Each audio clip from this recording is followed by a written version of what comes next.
আসসালামু আলাইকুম। আরেকটা ভিডিও নিয়ে হাজির হলাম আপনাদের মাঝে। গুরুত্বপূর্ণ যে কোনো গাড়ির সেলফের মোটর আপনার সেলফ ধরে না। কী কারণে ধরে না এটা অনেকেই বুঝতে পারেন না। অনেকেই আপনার মোটর আগে চেঞ্জ করে দেবো, এটা আগে আপনার প্রাথমিক চিকিৎসা দিতে হবে। মোটরটা খুললে এটার ভিতরে কার্বন পুইরে কার্বন জমা হয়, দেখেন কত কালো ময়লা।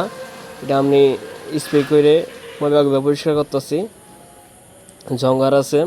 এটা আপনি আপাতত কার্বন না গায়ে এমন আছে আপনার 6 মাস 1 বছরের মতো কিছু হবে না। এটা যদি আপনি কার্বন যদি সেলফের ডিস্টার্ব দেয়, আপনি মোটরটা খুলবে ভালো করে ক্লিন করে কার্বন লাগাবেন, আবার 1-2 বছরে কিছু হবে না। অনেকেই মোটর চেঞ্জ করে, আগে প্রাথমিক চিকিৎসা দিয়ে চেষ্টা করবেন, তারপরে আপনার সেলফটা ক্লিয়ার হবে যে কোনো গাড়ি। এই যে মোটরের কার্বন এটা না গেলে আপনার মোটর ক্লিয়ার হয়ে যাবো। অনেকে চেঞ্জ করে দেয়, এটা আগে চেষ্টা করতে হবে, চেষ্টা না করলে হবে না।